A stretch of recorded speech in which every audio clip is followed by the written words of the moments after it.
everyone, welcome back to part 4 of the Book One Cozies Club chapter by chapter for A Caterer's Guide to Love and Murder, the first book in the Caterer's Guide to Crime Mystery series by Jessica Thompson. I'm Di, and this is my audio-only reading vlog for this book.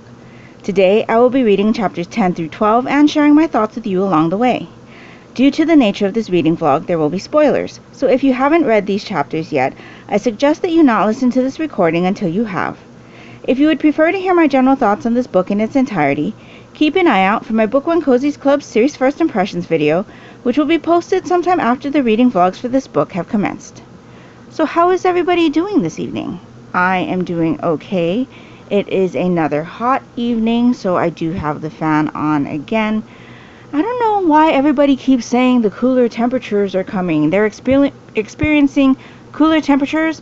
I am definitely not experiencing cooler temperatures. Cooler temperatures are nowhere in sight, as far as the forecast says anyway. And it's definitely not here this evening. But I am doing okay other than that. I am almost at my sleeve separation for the sweater that I'm working on. I can't remember, did I mention to you that I'm working on a test knit? The test knit is a colorwork sweater, and so yeah, I am almost to where we separate off for the sleeves. So I've gotten quite a lot done considering I haven't been working on it for a week yet. It's only been 6 days. 6 days?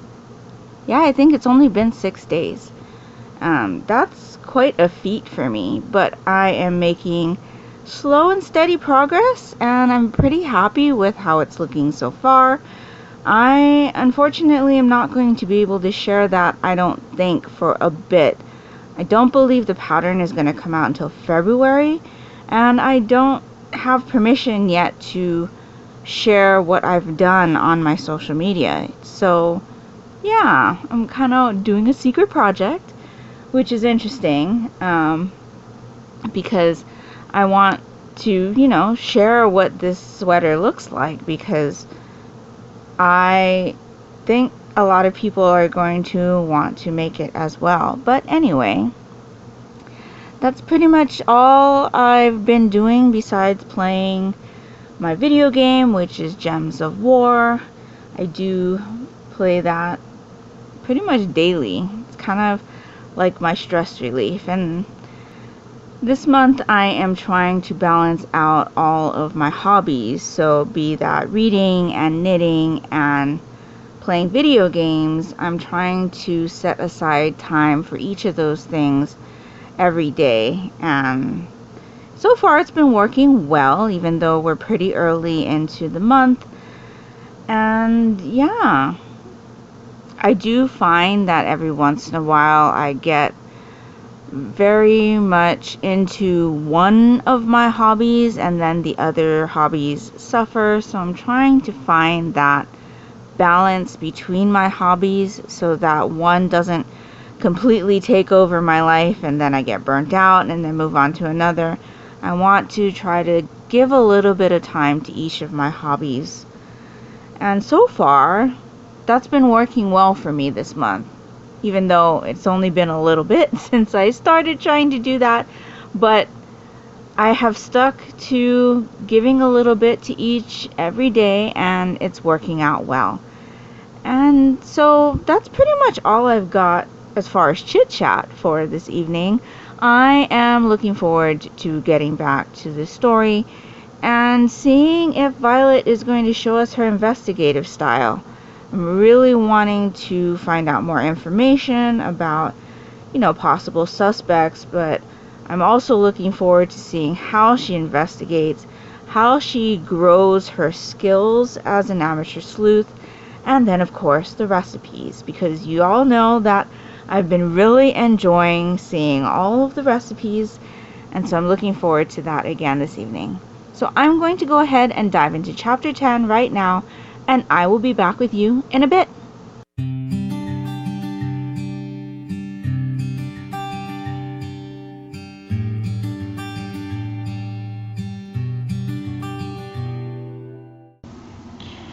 Alright, I finished chapter 12.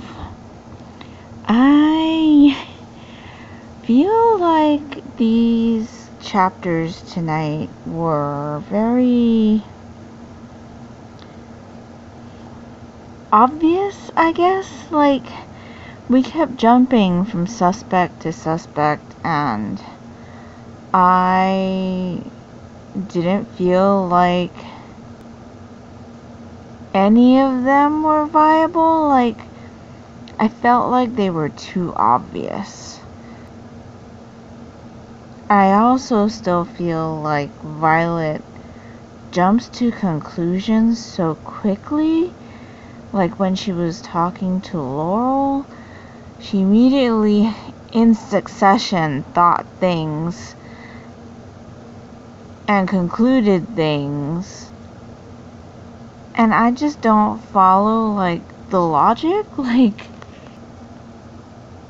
I don't know if it's just because I feel like some of the things are just so obvious that I don't think we should be spending time looking at those things. But on the other hand, I mean, we obviously need to have, suspects, but I don't feel like the choices that were made were, like, viable. And now, we started these chapters with Violet talking to Laurel about Paul, and here we are at the end of chapter 12, and we're back talking to Laurel about Paul. And I don't know, I do feel like Paul is a pretty obvious choice. So I'm hoping that that's not the case, that the killer ends up being Paul.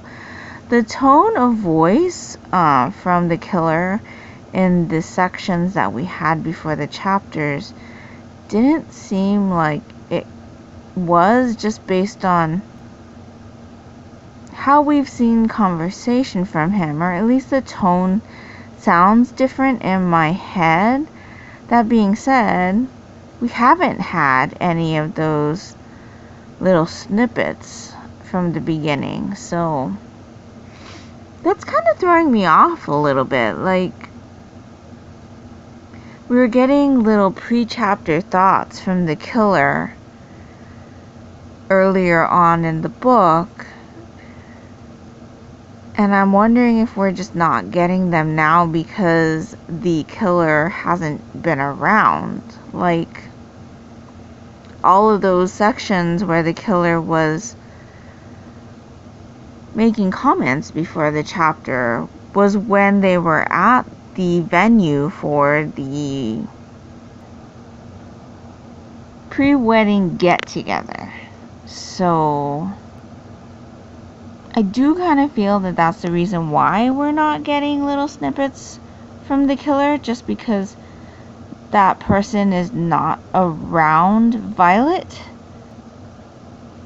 which could possibly put Paul as a more viable suspect because Paul has not been around.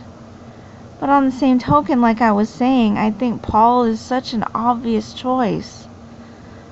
And with everything Laurel was saying about him, I kind of don't want it to be Paul, These chapters kind of made me feel uneasy just because we were jumping from one suspect to another suspect to another suspect, and it was just so fast. Plus, with all of the exclamation points, I think I've said in a previous section that, I'm seeing all of these exclamation points, and in my head, it definitely sounds more like yelling than, conversation. So that's a bit jarring for me. And even when Violet was talking to Laurel, the dialogue that was coming from Laurel had a lot of exclamation points too. And it definitely sounds very loud in my head when I see lots of exclamation points. So that's definitely something that's kind of been distracting me a little bit in regards to the dialogue. But yeah, I'm not really sure that we got anywhere in these chapters. I mean, like I said, we went from suspect to suspect to suspect, and here we are again where the detectives have arrested somebody, and I just don't know that person that they arrested, if he was the actual person, which I don't think he could be. And the person they arrested, if he was the person that was the murderer, that means he would have had to have been at the venue, if we follow my previous train of thought in regards to why we're not getting little snippets from the killer before the chapters. I mean, he could have been there because he made the deliveries, but he doesn't work for Greta, so I don't think he would have been there. See, now I'm just babbling. I mean, other than that, I don't really have much to say about these chapters. I kind of feel like, we're getting closer to the end, and things have to start coming together, but at the same time, I kind of feel like it's too early for things to come together, so I'm just watching from the sidelines, seeing how everything is going, which brings me back to something that had come up when Violet was talking to Laurel about Paul. Laurel had made mention about the fact that Paul had always gotten this tea for their grandmother from his local supermarket, his H-E-B? I think that's what it said. I don't know what that means. So if anybody can tell me what an H-E-B stands for, that would be great, because I am not familiar with that term. I'm not even sure why that came after the words his supermarket. Like, I can't think of anything that H-E-B would stand for. So if you know what that means, please let me know down in the comments below. There have been a couple things that have come up in this book where there are terms that I do not know what those things mean, but they weren't things that really stuck out to me. This particular thing, I was like, wait, what? What is an H-E-B? So yeah, let me know down in the comments below if you know what that means. Also, let me know your thoughts on these chapters. Do you think any of the suspects that have come up have been viable choices? What do you think about Paul and Luke? Do you feel like there have been a lot of exclamation points in the dialogue? I'd really love to know if anybody else is experiencing the same thing as I am while reading the dialogue. But yeah, definitely talk to me down in the comments below, in our Goodreads group or in our Discord, whichever one you feel more comfortable with. I'd love to chat with you about what has happened in the story so far, and that will pretty much do it for me this evening. So I will be back with you tomorrow for chapters 13 through 15, and I hope you're all having a great one. I'll talk to you later. Bye.